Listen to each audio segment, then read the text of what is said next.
गुरुजनों के चरणों में त्रिवार नमोस्तु नमोस्तु नमोस्तु। साधर्मी भाइयों, जय जिनेन्द्र। मूक माटी की अगली कड़ी आरंभ करने से पहले हम नमोकार मंत्र पढ़ेंगे। नमो अरिहंताणं, नमो सिद्धाणं, नमो आयर्याणं, नमो वज्रायाणं, नमो सौवसागुणम्।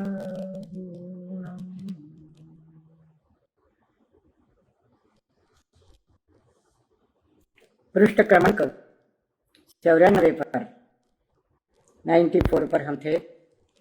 गत रविवार को हमने सोचा था, देखा था, पढ़ा था कि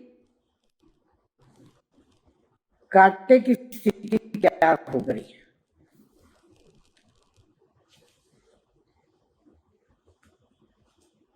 यहां पर हमने और कुछ देखे कि संतों से एक सूत्र मिला है। शिल्पी कहता है, शमी संतों से एक सूत्र हमें मिला कि केवल बाहरी नहीं, बाहरी उद्यमहीनता ही नहीं, वरन मन के गुलाम मानव की जो काम वृत्ति है वह काय रता है, शरीर में रत है, तन में रत है, शरीर को ही अपना मानती है। यह गुलामी वृत्ति है शरीर की, पुद्गल की। ये एक प्रकार की तामसता है, काम वृत्ति है। और ये सही मायने में भीतरी कायरता है, कायरता, डरपोकपना, भय, शरीर में रत होने की वृत्ति एक प्रकार का मनुष्य के मन में भय होता है। इतना ही नहीं, तो शिल्पी कहता है कि संतों ने हमें यह भी सिखाया है, बताया है, उपदेश किया है कि अकाय में रत हो जा। ये अकाय कौन? हमारी आत्मा, जिसका कोई शरीर ही नहीं है। शरीर में रहकर भी वह शरीर है, तो अकाय में रत हो जा। काय और कायरता ये दोनों अंत गोद में विलीन हो आगामी अनंत काल के लिए। कायरता भी छोड़ दे और कायरता भी छोड़ दे, डरपोकपना भी छोड़ दे, भय की प्रवृत्ति भी छोड़ दे, सारी कषाय न कषाय, भाव कर्म, द्रव्य कर्म सब छोड़ दे, कषाय छोड़ दे। अनंत काल तक ये तो साथ में चलेंगे नहीं। तो अगर हमें अकाय होना है, अशरीरी होना है, सिद्ध भगवान के समान अपने आप सबसे हमें निवृत्त होना है, अकायता धारण करने के लिए हमें कायरता और काय वृत्ति और काय से डरना छोड़ देना चाहिए। अब आगे हम कथा का सूत्र पकड़ते हैं और आरंभ करते हैं। वही पेज है, निम्न छंद को देखिए। फूल दलों सी पूरी फूली माटी है, माटी का यह फूलन ही चिकनाहट स्नेहिल का भाव, चिकनाहट स्नेहिल का भाव का आदिम मूल रूप मूलन है, और रुखेपन का द्वेषील भाव का अभाव रूप उन्मूलन है। फूल दलों सी पूरी माटी फूली है। माटी कैसे फूलती है? जब उसमें मात्रानुकूल जल मिलाया गया, शिल्पी ने मिलाया, तो ऐसे फूल गई जैसे किसी फूल का एक एक दल, एक एक पंखुड़ी फूलती है और वह फूल बड़ा हो जाता है, अपनी सुगंध बिखेरने के लिए तैयार हो जाता है। और माटी का यह फूलन ही चिकनाहट का स्नेहिल भाव का आदिम रूप मूलन है। यही आदिम रूप है, मूल रूप है। माटी का यह जो भाव है फूलना, पूर्ण रीति से खिलना, यह उसका स्नेहिल भाव है, एक चिकनाहट है। फूल में कैसे आई चिकनाहट? तो फूल अपनी सुगंध को निर्माया होकर अपनी सुगंध को फैलाता है। यह नहीं देखता कि इसको सूंघने वाला, इस गंध का उपभोग करने वाला कोई अच्छा आदमी है, बुरा है, कोई जानवर है, कोई भ्रमर है, कोई फल है, वो निर्माया स्वरूप है। हम पूजा करते समय कुछ लोग भगवान का फूल के रूप में चावल अर्पण करते हैं, कोई कोई फूल भी अर्पण कर देते हैं, और कामबाण विध्वंसनाय कहकर उस फूल को चढ़ा देते हैं, या उन पीले चावलों को चढ़ा देते हैं।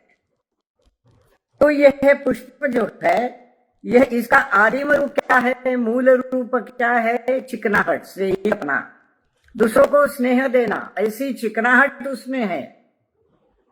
चिकनाहट एक प्रकार का स्नेहिलपना है। तो स्नेह बांटता रहता है, सुगंध की स्नेह को बांटता रहता है। और क्या करता है फूल?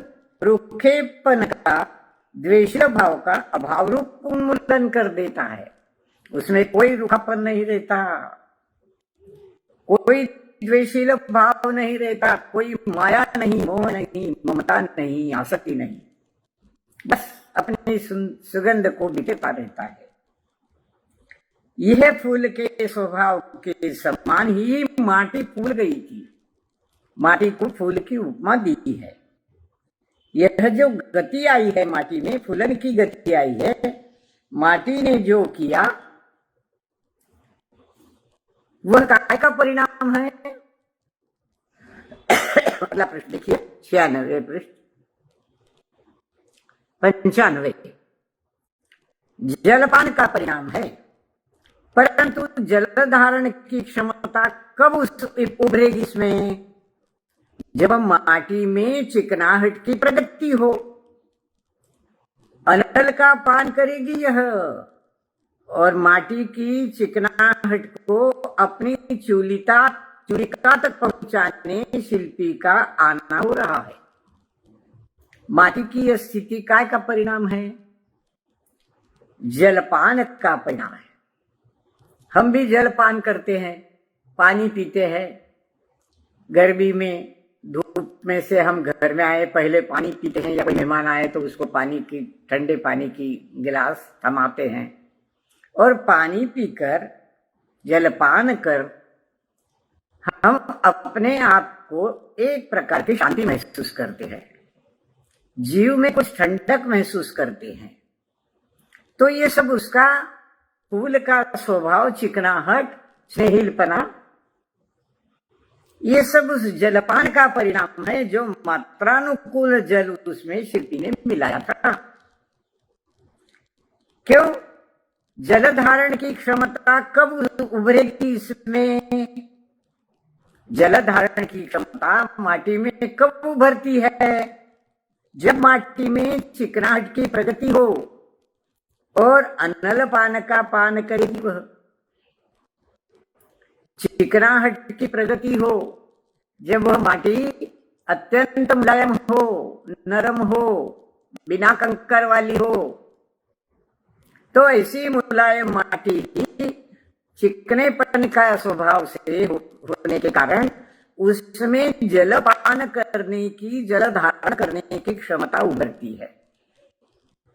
देखिए, मनुष्य स्वभाव का एक सुंदर चित्रण है यहाँ। हम जलपान करते हैं व्यवहार से, ठंडा पानी पीते हैं, शांत होते हैं व्यवहार से, पर जल देने वाला और जल पीने वाला दोनों में एक प्रकार का स्नेहिल भाव होता है। हम देखिए गर्मी में रेलवे स्टेशन के प्लेटफॉर्म पर बहुत लोग अपनी संगठनाओं की ओर से और रेल के लोगों को, रेल में बैठे प्रवासियों को पानी पिलाने का उपक्रम करते हैं, विशेषकर गर्मी में।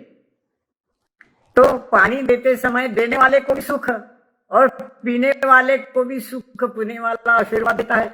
और देने वाला उसको ग्रहण करता है। किसी के शरीर में, जीव में उत्पन्न गर्मी को शांत करता है। तो जल धारण की क्षमता कब उभरेगी इसमें? जब माटी में चिकनाहट हो, मूल में चिकनाहट हो, तो वह जल धारण कर सकती है। तो मनुष्य स्वभाव भी जब मूल में स्नेहिल स्वभाव वाला हो, तो ही वह शांति के लिए जल का पान कर सकता है, स्नेहल भाव का पान कर सकता है, प्रेम भाव का पान कर सकता है। इस प्रकार मनुष्य स्वभाव पर यह बात लागू होती है। और चिकनाहट की प्रगति हो और अनल का पान करेगी यह चिकनाहट इतनी मस्त बढ़ जाती है, इतनी बढ़िया बढ़ जाती है कि कितनी भी गर्मी हो वो गर्मी को भी पी जाती है, सहन कर लेती है। मिट्टी गर्मी को भी पी जाती है, सहन कर लेती है। इतनी कड़ी धूप में भी भूमि की माटी को आप सोचिए, खेतों की माटी को सोचिए, सारा जल ग्रहण कर लेती है। और आपने अनुभव किया होगा कि जब पहली बारिश की बूंद गिरती है, तब यही माटी अपनी सुगंध फैलाती है, फूल की तरह है, मृद गंध, मिट्टी की गंध, बड़ी भीनी सोनी सुगंध आती है। उसका पान जिसने किया है वही समझता है कि माटी कितना देती है, माटी कितना देती है, इसलिए इसको माँ कहा जाता है। तो अनल का पान करेगी यह, माटी की चिकनाहट को अपनी चूलिका तक पहुंचाने अब शिल्पी का आना हो रहा है। शिल्पी अब आ रहा है, इसलिए आ रहा है कि माटी की चिकनाहट को उसके शिखर तक पहुंचाने के लिए, उसके जो उद्देश्य है उस उद्देश्य तक पहुंचाने के लिए वो आ रहा है। अब कथा बढ़ रही है आगे। प्रभा की पावन बेला में माटी के हर्ष का पार नहीं, और वहीं पर पड़ा इस दृश्य का दर्शन करता एक इसके आश्चर्य में से झांका चकित चोर सा अब यहां से कांटे का आना हुआ। इस कथा में कांटा जुड़ गया। पहले तो पत्थर कंकीले जुड़ गए थे, उनके साथ कुछ संवाद चला था। अब कांटे के साथ क्या संवाद चलता है देखिए। कांटे के माध्यम से आचार्य ऋषि हमें बहुत कुछ हमारे जीव का स्वरूप और द्वेष का स्वरूप क्या है वो बताते हैं। देखिए, प्रभा की पावन बेला में माटी को तो हर्ष का पार नहीं, आनंदित है वह बड़ी कि अब चलो शिल्पी आ रहा है, जलपान कराएगा और चूल तक पहुंचाएगा। तो वहीं पर पड़ा इस दृश्य को देखता हुआ एक कांटा निशा के आंचल में से झांकता, क्योंकि प्रभात की बेला है ना, अभी रात समाप्त हुई है। और एक चकित चोर सा वह निशा के आंचल में से, रात के आंचल में से सुबह पाँव फटने के अवसर पर, दिन निकलने के अवसर पर एक चोर जैसा वो देखता है। क्या हुआ उसे? उसकी स्थिति क्या है? मिट्टी खोदने के अवसर पर ताली की मार खा कर जिसका सर आधा फटा है, जिसका सर कर अध कटा है, दुबली पतली सी कमर कटी थी उसकी, वही अब और कटी है। जिधर की टांग टूटी है उधर की आंख फूटी है, और चपला अबला उम्र पर भी असर पड़ा है मार का, लगभग वह भी घटी है। कहां तक कहे, काटी की कंटीली काया दिखती है बटपटी सी है, इसमें संदेह नहीं कि प्राण उसके प्रायः कंठस्थ है। श्वास का विश्वास नहीं, अब फिर भी आसमान का आधार आस है ना। तन का बल वह कण सा रहता है और मन का बल वह मन सा रहता है। यह एक अकाट्य नियम है। छंद थोड़ा लंबा है पर गजब की भाव काटे के माध्यम से यहां उभर रहे हैं।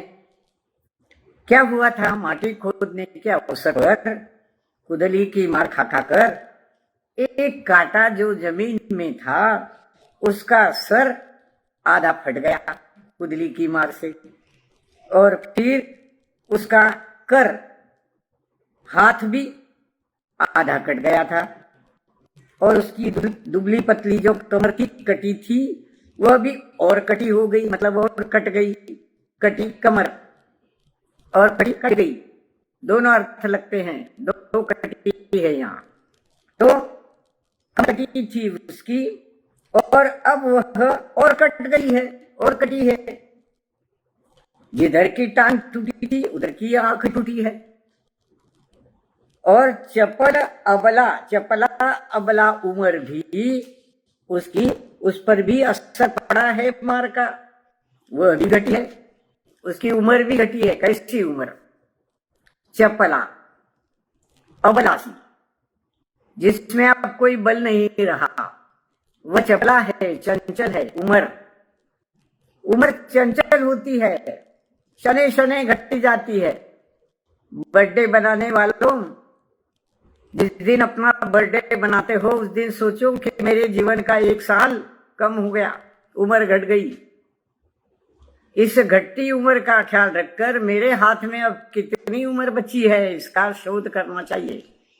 कांटे की स्थिति यह बता रही है कि उसका सिर कट गया है, उसका हाथ टूट गया है, उसकी टांग भी टूट गई है, और उसकी आंख भी टूट गई है, और उसकी उम्र भी घट रही है। प्राण कंठगत है, प्राण निकलने को है उसके। ऐसी कटा फटा वह कांटा, उस कांटे की कंटीली काया। कब तक कहे? कांटे की कंटीली काया दिखती अवटपटी सी है, विचित्र दिख रही है। कांटा कांटे जैसा ही नहीं दिख रहा है, बड़ी विचित्र दिख रही है।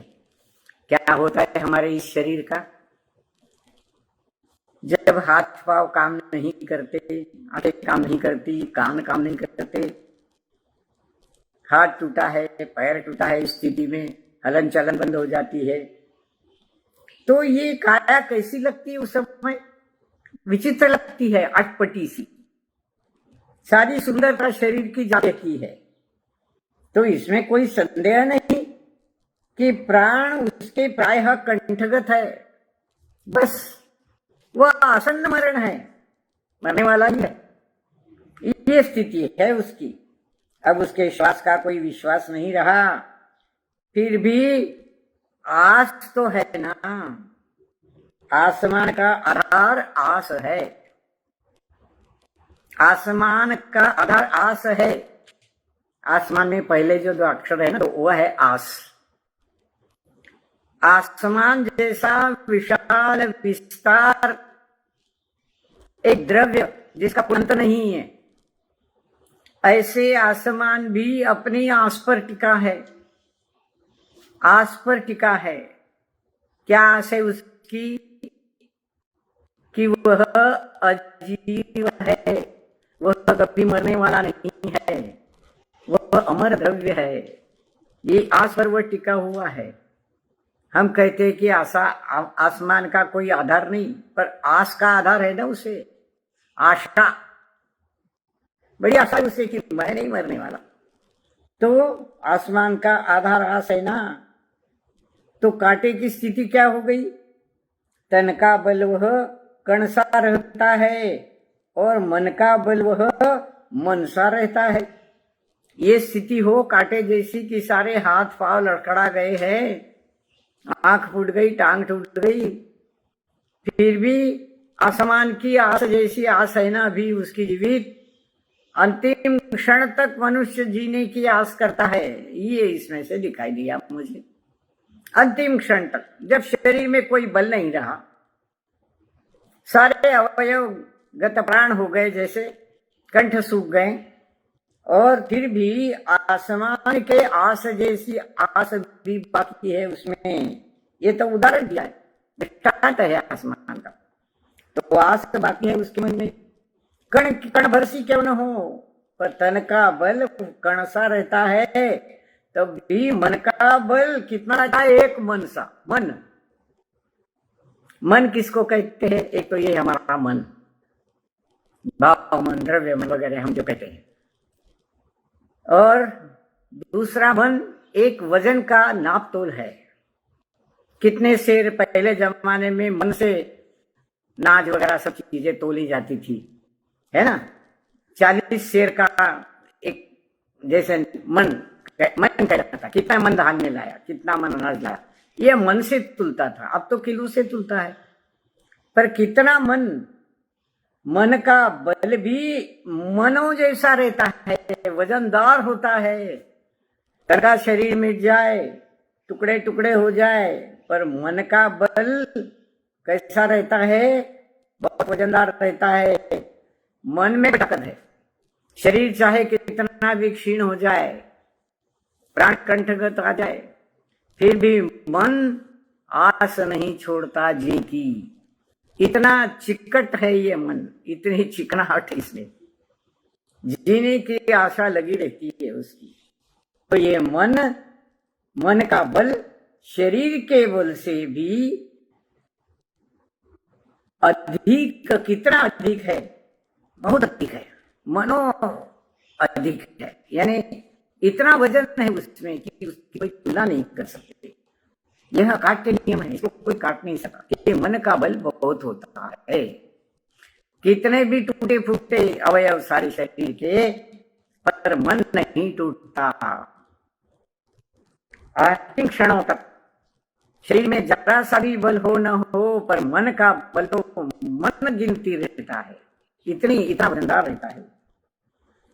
हाँ, यही यहां घट रहा है। कंटक का तन सो पूर्णता ज्वर से घिरा है, फिर भी मिट नहीं रहा, वह जी रहा है। और उसका मन मधुर ज्वार से भरा रस पी रहा है। इस पर किसका चित्त चकित नहीं होता होगा?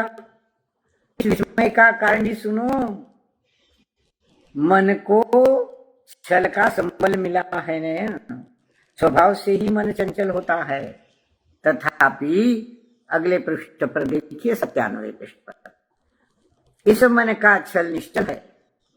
मन माया की खान है ना। बदला लेना ठान लिया है शिल्पी से इसने, और शिल्पी को शल्य पीड़ा देकर ही इस मन को चैन मिलेगा। इसके मन को, कांटे के मन को। कांटे का शरीर क्षत विक्षत हो गया है, पर मन का वजन भारी है। अभी भी उसके मन में यह शल्य है, अभी भी शल्य है उसके मन में। हमारे अध्यात्म में 3 शल्यों की चर्चा है, निराशल्य, माया शल्य, इत्याशल्य। तो शल्य ये बड़ी ऐसी चीज है कि जो जल्दी निकलती नहीं है मन से। तो ये शल्य कांटे के मन में ऐसा उभरा है, शरीर टूटा फूटा रह गया है, तन तो पूर्णता ज्वर से गिरा है, बुखार है। टूटे फूटे शरीर को बुखार चढ़ता है, और मन तो मधुर ज्वार से भरा है। मन में तो ऐसी मधुरता है, ऐसा आनंद है, ऐसी खुशी है उसे। और उस मधुर ज्वार का, मधुर उफान का वह क्या कर रहा है? रस पी रहा है। बड़ी खुशी हो रही उससे, उसका रस पी रहा है, उस खुशी का, उस ज्वार का। ज्वार क्या होता है? एक उफान होता है ना। एक तरह से उछलता है मन, उसका खुशी से भर जाता है। तो खुशी से भरा यह मन वह आनंद से रस रहा है। किस बात की खुशी है उसे? अरे भाई, चकित होने जैसी तो बात है ना। हाथ पैर आंख टांग सब टूटे हैं, प्राण कंठगत है, शरीर बुखार से भरा हुआ है, खुशी है मन में। अरे क्या बताइए, ये तो बड़ी मजेदार बात है, बड़ी चकित होने जैसी बात है। किसका चित्त चकित नहीं होगा? हर किसी देखने वाले का चित्त विस्मय से भर जाएगा। इस विस्मय का कारण भी सुनो। इस विस्मय का कारण क्या है? मन को छल का संबल मिला है, ये कारण है। क्षत विक्षत शरीर को लेकर ज्वर से भरे बुखार से भरे शरीर को भी सहकर इस कांटे का मन मधुर रस से भरा हुआ है, उछल रहा है, ज्वाला रहा है इसमें। क्यों ऐसा? ये तो बड़े विचित्र बात है। दर्द से तो कराना चाहिए, और दर्द के मारे तो मनुष्य हाय हाय करता है शरीर के दर्द से, पर इसको तो कुछ भी नहीं, ये तो हंस रहा है। और विस्मय की बात नहीं तो क्या है? किसको देखकर विस्मय नहीं होगा? तो विस्मय का कारण तो देखना चाहिए ना। विस्मय का कारण ये है कि इस मन को छल का संबल मिला है। कैसा छल किया? बड़ी खुशी हो रही इसके, क्योंकि शिल्पी को चुभाना था ना कांटे। कांटा शिल्पी को चुभाना है, चुभता है, तो इसलिए उसको बड़ी खुशी हो रही कि चलो मैंने बदला ले लिया। जो कुदाली से जो शिल्पी माटी खोद रहा था, खोदते समय कांटे का शरीर क्षत विक्षत हो रहा था, हो गया था। तो उसको खोदने वाले पर इतना क्रोध है कि वो उसका बदला लेना चाहता है। उसके मन को उसका संबल मिला है बदले के भाव का, द्वेष के भाव का, क्रोध के भाव का संबल मिला है, छल का। कैसा है मन स्वभाव से बड़ा चंचल होता है। कांटे का मन भी चंचल है। इस मन का छल निश्चल है। मन माया की खान है ना। मन माया की खान है, माया मन में ही तो उपस्थित है। और इस कांटे ने शिल्पी से बदला लिया, जो ठान लिया था कि इसका बदला लेकर रहूंगा, इसने मुझे क्षत विक्षत किया, मैं इसका बदला लेके रहूंगा। ये जो छल का भाव, द्वेष का भाव, क्रोध का भाव, माया का भाव उसके मन में जो उभरा था, तो उस मन का छल निश्चल है, बिल्कुल हिलता नहीं है। उसके मन से वह माया का जो छल उसके मन में भरा है, उभरा है, वह निश्चल है, हिलता नहीं है, वहां की वहां टिका है। इतना शरीर उसका क्षत विक्षत हो गया है, फिर भी छल का भाव जरा भी नहीं हिला उसके मन से, निश्चल है, उसका छल के भाव से भरा। तो उसने शिल्पी से बदला लेना ठान लिया था। शिल्पी को शल्य पीड़ा देकर ही उसके मन को चैन मिलेगा। शिल्पी को शल्य पीड़ा देकर ही उसके मन को चैन मिलेगा। यह दुष्टता का भाव है। जिस शिल्पी ने मिट्टी खोदते समय कांटे को क्षत विक्षत किया था, उस कांटे के मन में छल का भाव उभरा। अब वो शिल्पी को चुभेगा और उसका बदला लेगा, तब उसके मन को शांति मिलेगी। वैसे मन, क्या कहा इधर, मन माया की खान है। ये जो माया है, वृत्ति है, मनुष्य का स्वभाव है, दुष्ट वृत्ति है, यह कहाँ उपजती है? यह मन में उपजती है, माया का स्वभाव। जैसे बताया कि मिट्टी तो फूल सी है, खिलती है, सबको सुगंध पाती है, क्योंकि निर्माया होना इसका स्वभाव है, किसी प्रकार की माया उसमें है। पर कांटा तो माया से भरा है, छल के बदले के भाव से भरा है, और इसलिए शिल्पी को शल्य की पीड़ा देकर ही अब इसके मन को चैन मिलेगा। क्यों? ये मन जो है ना, वैर भाव का निधान होता ही है। वैर भाव का निधान है वो। मन में वैर निपजता है, मन में वैर पैदा होता है, द्वेष पैदा होता है, वैर भाव पैदा होता है, क्षमा नहीं किसी बात। तो मन की छाव में ही मान पनपता है, मान का भाव, गर्व का भाव, एक प्रकार का अहंकार का भाव। मन की छाव में ही मान पनपता है, मन का माथा नमता नहीं। न मन हो तब कहीं न मन हो समान को, कहां से कहां बात लेके आए आचार्य श्री, बड़ा विवाद का विषय चल रहा है। थोड़ा सा विषयांतर करके अगर मैं कहूं तो कोई बुरा न माने, मैं क्षमा चाहती हूं। पर जहां मान का भाव पनपता है मन की छाव में, उस मन का माथा किसी के सामने नमता नहीं, किसी को नमस्कार नहीं करता, किसी के सामने झुकता नहीं है, कोई नम्रता का भाव नहीं होता उनमें। मन माया की खान है और ये माया उसको जो है वो झुकने नहीं देती। क्यों? कि एक प्रकार का मान उनके मन में पनपता है। मन और मान केवल एक खड़ी मात्रा का अंतर है, पर मन और मान ये दोनों शब्द यहां बहुत कुछ कहे जाते हैं, बहुत कुछ। मन का माथा नमता नहीं कभी किसी के सामने, तो कब नमेगा मन का माथा? नमन योग्य कब होगा मन का माथा? जब इस मन से माया निकल जाएगी, माया को छोड़ देगा, वैर भाव को, द्वेष भाव को, मान पने को, अहंकार को जब छोड़ देगा, मैं ही सर्वश्रेष्ठ हूं, इस प्रकार का जो भाव मन में नपता है, उसको जब छोड़ेगा तो वह नमन हो जाएगा। न मन, बिना मन वाला न मन हो जाएगा, उसका मन निकल जाएगा उसमें से।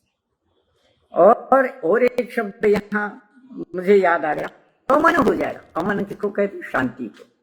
जो अमन होता है वह नमन करता है, वो न मन हो जाता है, मन नहीं रहता उसका, कोई मन की छाया में नहीं पलता पनपता मान उसका। जब स्थिति मन की वह करता है, मन को अमन बना देता है, मन को नमन बना देता है, तब किसी श्रमण को वह नमन करता है। श्रमण, श्रमण साधु, साधु के सामने झुकने के लिए भी मन का मान निकलना अत्यंत आवश्यक है। बहुत बड़ी बात इस कांटे के माध्यम से आचार्य श्री ने समझाया है कि मन को और मन में पनपने वाले मन को, क्रोध, मान, माया, लोभ, ये मान जो है ना, ये माया जो है, यह मान को पनपाती है। और वो मन माया से और मान से जब घिर जाता है, अहंकार से जब घिर जाता है, तो किसी के सामने झुकता नहीं। इतना ही नहीं, ठोकर मारने पर हो जाता है। थोड़ी कठिन बात कह रही हूं, किसी को बुरी लगी तो क्षमा कीजिए, पर किसी श्रमण के सामने झुकना कठिन बात है। उसके लिए नमन होना पड़ता है, न मन, तब वह अमन पैदा करता है, शांति पैदा करता है। तो न मन हो तब कहीं नमन हो श्रमण को, श्रमण को। इसलिए मन यही कहता है सदा, नम न, अरे नम न, अरे भैया नम तो सही, नम के तो देख। 3 बार नमन नमन नमन, नम न, अरे नम न, और एक बार नम न, फिर तीसरी बार नम न, झुक के तो देख। कैसा अहंकार का भाव गल जाता है झुकने के बाद। आगे चलते हैं। बादल दल पिघल जाए, किसी भांति कांटे का बदले का भाव बदल जाए, इसी आशय से माटी कुछ कहती है। ये जो बदले का भाव है कांटे का, ये पिघल जाता है। इसका अहंकार, इसका मान कैसा है, पिघल जाए। कैसे पिघले? जैसे बादल का दल पिघल जाता है ना, उसी प्रकार कांटे के मन से बदले का भाव बदल जाता है। बादल पिघलते हैं, वैसा मान का भाव भी बदल जाए। इसी आशय से, इसी हेतु से माटी ने उस कांटे को कुछ कहा है। क्या कहा है कांटे को? अब माटी बोलती है, बदले का भाव वह दलदल है कि जिसमें बड़े बड़े बैल ही क्या, बलशाली गजदल तक बुरी तरह फंस जाते हैं और गलत कपोल तक बुरी तरह फंस जाते हैं। बदले का भाव वह अनल है जो जलाता है तन को भी चेतन को भी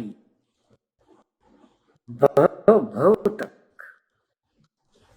माटी आटे को जला देती है, सुना देती है, ऊपर देती है, अच्छा नहीं ये है मान का भाव। बदले का भाव बुरी चीज है, माँ है ना मन, वो कहती है बदले का भाव वह दलदल है कि जिसमें बड़े बड़े बैल तक धस जाते हैं, बलशाली गजदल तक बुरी तरह फंस जाते हैं उस माटी के कीचड़ में, और कहां तक डूबते हैं, गल कपोल तक पूरी तरह डूब जाते हैं, उसमें धस जाते हैं, निकल नहीं पाते उसमें से। गल कपोल तक, पूरे सिर उनका, गले से लेकर सिर तक, माथे तक कपोल, गाल तक उनके धस जाते हैं। तो बदले का भाव वह अनल है जो जलाता है, अग्नि है ये तो। बदले का भाव मान कषाय एक अग्नि है, वह अग्नि तन को तो जलाती है, मन को भी जलाती है, चेतन को भी जलाती है, और उस चेतन का जलना, तन का जलना भव भव तक उसे भोगना पड़ता है। भव भव तक क्यों? क्योंकि बांधता है ना गठरी कर्मों की, और फिर कर्मों की गठरी का फल तो मिलता ही है उसे। हर समय नया जन्म नया जन्म नया जन्म, भव भव तक वह संसार भ्रमण करता रहता है, चारों गतियों अनेकों जन्म पाता है। तो बदले का भाव ऐसी दलदल है कि इस कीचड़ में हाथी जैसा बलशाली जीव, बैल तो क्या पर हाथी जैसा बलशाली जीव धस कर फंस जाता है, निकल नहीं पाता, गले तक धस जाता है, गाल कपोल तक धस जाता है। बदले का भाव वह राहु है। 98 पेज पर देखिए, बदले का भाव वह राहु है जिसके सुदीर्घ विकराल गाल में छोटा सा कवल बन चेतन रूप भास्वत भानु भी अपने अस्तित्व को खो देता है। अरे तुम बैल की और हाथी की क्या बात करते हो? बदले का भाव तो एक राहु जैसा है जो ग्रस लेता है।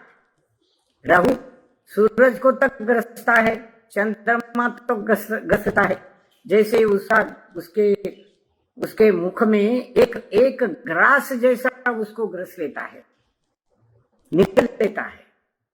ग्रहण की स्थिति हम देखते हैं, सूर्य की क्या स्थिति होती है, दिन में भी ढक देता है पूरी तरह। तो राहु जैसा है वो दुष्ट वृत्ति का, क्रोधान माया से भरा हुआ।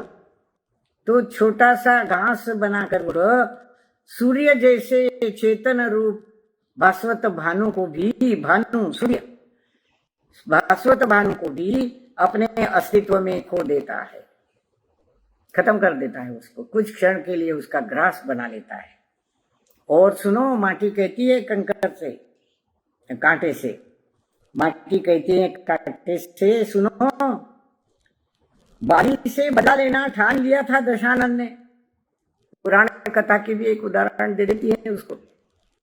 हमेशा किसी अध्यात्म की बात को स्पष्ट करने के लिए पुराण कथाओं के उदाहरण दिए जाते हैं। ये रामायण का उदाहरण है। यहाँ कहती है, बाली से बदला लेना ठान लिया था दशानंद रावण ने, फिर क्या मिला फल?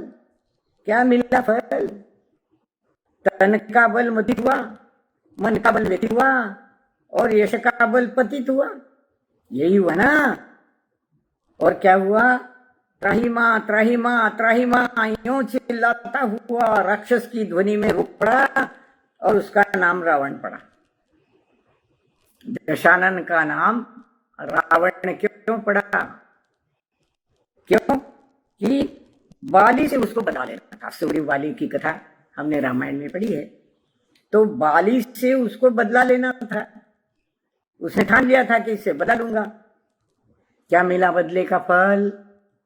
तन तो व्यथित हुआ ही, तन का बल व्यथित हुआ ही, मन का बल भी व्यथित हुआ। जब आस टूट जाती है, बदला पूरा नहीं होता, पराजय हो जाती है, तो निराशा तो भर ही जाती है। निराशा से भर गया, मन का बल व्यथित हुआ और यश भी नहीं मिला। यश का मुंह काला हो गया, पतित हो गए यश। यश का बल पतित हुआ और यही हुआ ना, कांटे को पूछती है माटी क्या, यही हुआ ना। हाँ, अरे तो उस दशानन को, 10 मुख वाले को कितनी ताकत होगी उसमें।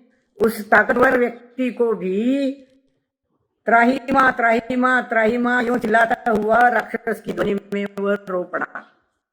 राक्षस की ध्वनि, उसकी आवाज बड़ी कठोर, भय निर्माण करने वाली, ऐसी राक्षस की ध्वनि में वह रो पड़ा।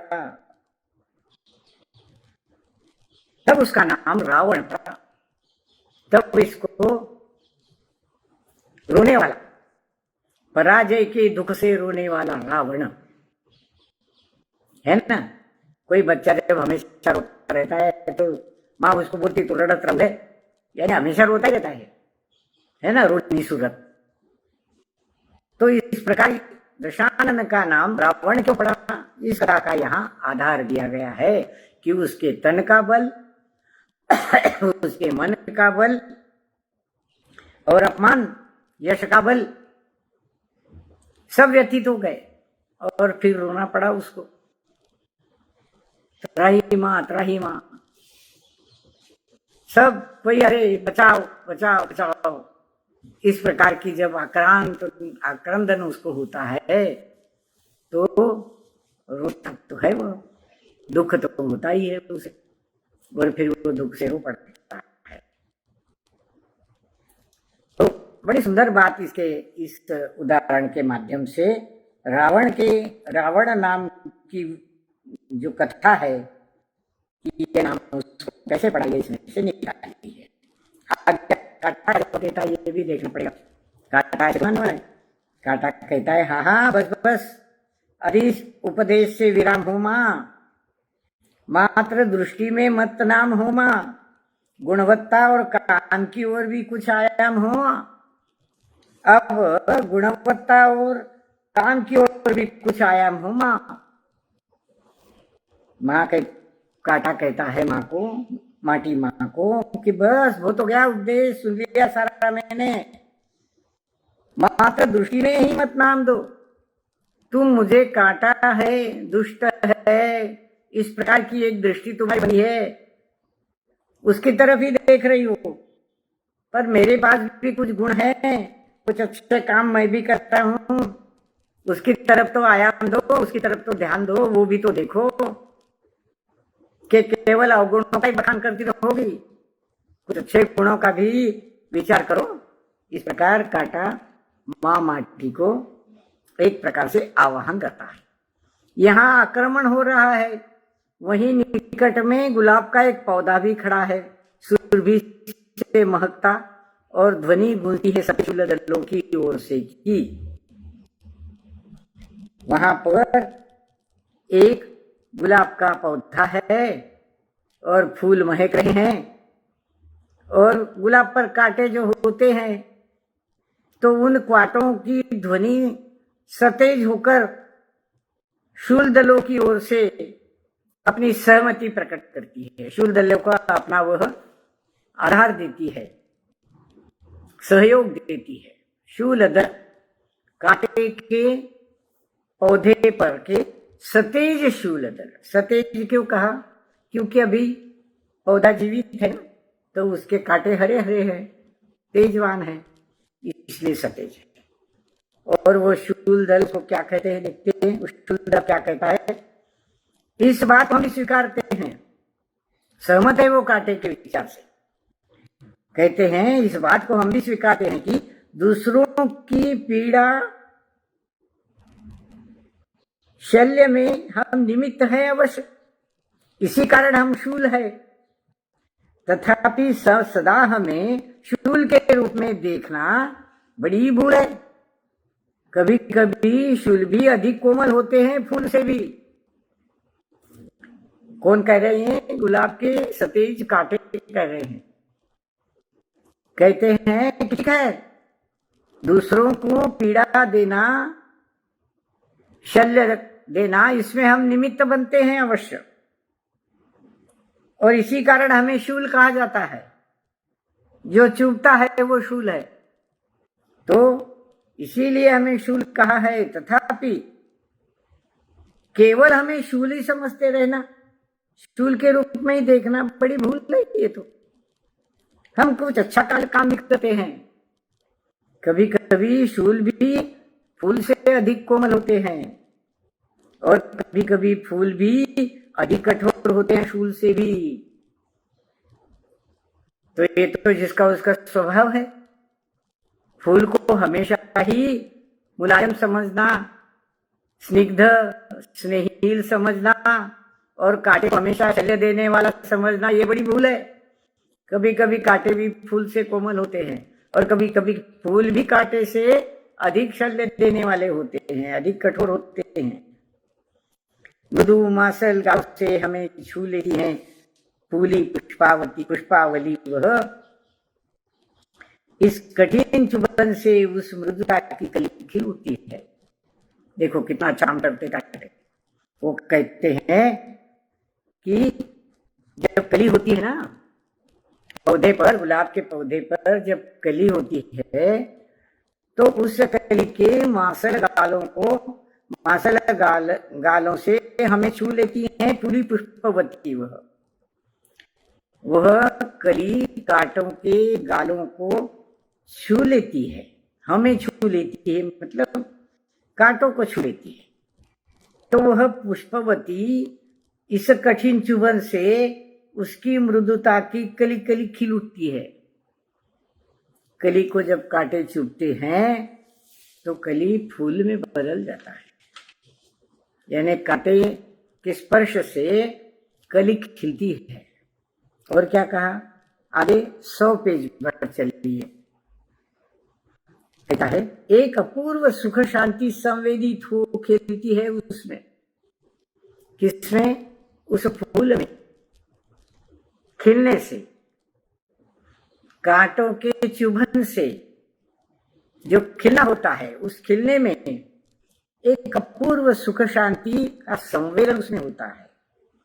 अब तुम ही बताओ, हम शूल कहाँ रहे और वे फूल कहाँ रहे?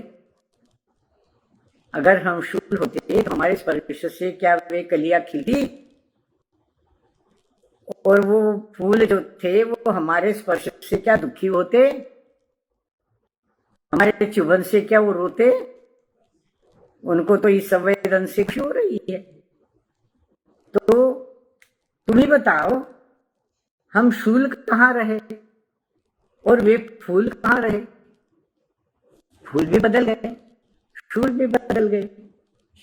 उस वासना की क्रिया ने हम पर आक्रमण किया है, हमारी उपासना को बड़ी पीड़ा पहुंचाई है। फिर भी क्या वो फूल शूल नहीं है? लगता है दृष्टि में कहीं धूल पड़ी है तुम्हारे। बड़ी मजेदार बात है। उस वासना की क्रीड़ा ने हम पर आक्रमण किया है। फूल में क्या है? फूल में वासना की क्रीड़ा है। फूल में वासना की क्रीड़ा है, उसे खिलना है, उससे सुगंध बिखेरना है, सुरभि बिखेरनी है।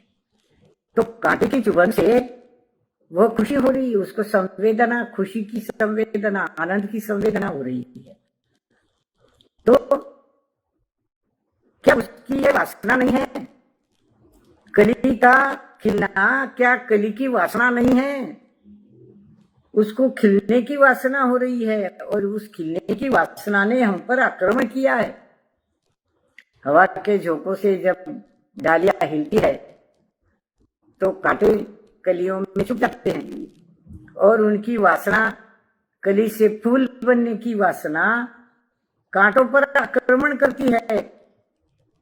उनकी जो उपासना है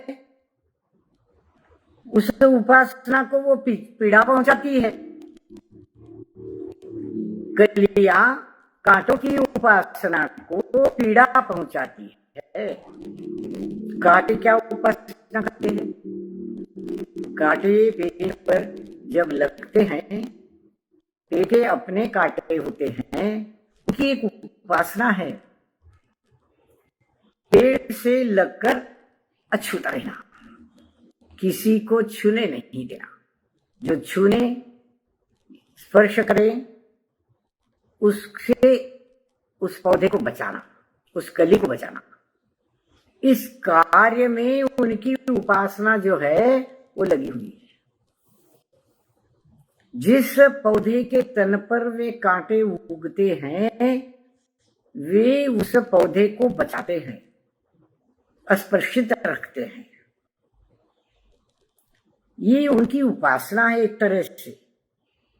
तो ये कलियां उन पर आक्रमण करती है, अपने ऊपर अपनी वासना के लिए पीड़ा में रमती हुई, और बड़ी पीड़ा पहुंचाती है हमको।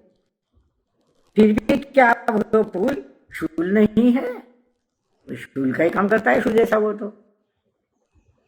फूल ही शूल बन गया। यहाँ तो लगता है कि तुम्हारी दृष्टि में कहीं धूल पड़ी है। हम बहुत अच्छा काम करते हैं, हमारे पौधे को बचाते हैं। कोई पशु पक्षी, छोटे उड़ती उड़ती तितलियां, भ्रमर वगैरह, ये आकर बैठते हैं पेड़ पर, उन पौधों पर, तो उनके स्पर्श से ये कांटे उस पौधे को बचाते हैं, उन फूलों को भी बचाते हैं। हम जब किसी पेड़ से गुलाब का फूल तोड़ जाएंगे तो पहले कांटे से दूर रहकर ही तोड़ सकते हैं, नहीं तो काट चुभ जाएगा, हम डरते हैं। तो ये कांटे की उपासना है, पेड़ को, फूल को, कली को बचाना। अब देखिए कितना गहन अर्थ है इसमें। ये जो क्रोध, मान, माया, लोभ, ये सारे कषाय भाव कर्म, द्रव्य कर्म, नो कर्म, ये सारे भाव कर्म, ये सारे भाव जो है वो हमारे आत्मा को अपने स्वरूप से,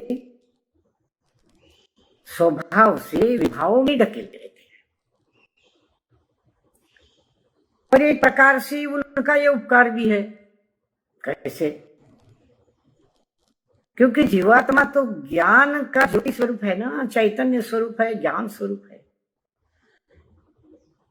और वो ज्ञानी होकर ये जानता है कि अरे ये कषाय जो है ना, ये मुझे अपने स्वभाव से बाहर ढकेल रहे हैं, तो इन कषायों को छोड़ना चाहिए। ये कषाय एक तरह से उनको बचाने के लिए भी सहयोगी हो गए। वे है इसलिए छोड़ने का भाव हो रहा है। वे है, कषाय हैं, अनेक कर्म हैं जो बंध में डालते हैं, पाप में डालते हैं। वे एक प्रकार से आत्मा को जागृत भी करते हैं। अरे ये तो बंध का कारण हो जाएगा, ये तो पाप का कारण हो जाएगा, मैं ऐसे नहीं करूंगा, मैं अपने क्रोध से अपने को बचाऊंगा, मैं क्रोध नहीं करूंगा, मैं छल नहीं करूंगा, द्वेष नहीं करूंगा, सबके प्रति मेरा क्षमा भाव। ये भाव कब पैदा होता है? जब कषायों का कारण, हमारे विभावों का कारण इन कषायों में, इन पाप कर्मों में डूबता है और बहुत खींचता है, तब इस मन को, इस जीव को, इस चैतन्य को ये एहसास जगता है कि ये बुरी चीज है। और एक उदाहरण देती हूँ, थोड़ा अलग विषय है, पता नहीं अर्थ सही है या गलत है। कोई शराबी जब बहुत शराब पीता है, किसी की नहीं मानता, पत्नी की नहीं सुनता, माँ बाप की नहीं सुनता, भाई बहनों की नहीं सुनता, पर इससे जब उसका पेट बहुत खराब हो जाता है, उसका लीवर की पचन प्रकृति बहुत खराब हो जाती है, डॉक्टर के पास जाता है, डॉक्टर कहते शराब छोड़नी पड़ेगी, तम्बाकू छोड़नी पड़ेगी, गुटखा छोड़ना पड़ेगा, नहीं तो कैंसर के शिकार हो जाओगे। अरे ये ध्यान में कब आता है? उसकी अति जब हो जाती है, तो ये अति हो गई है उसके ध्यान में आता है, तब वो उस अति से अपने आप को निकालने का प्रयास करता है। इसलिए ये उस अति का ही एक प्रकार से उपकार हो गया।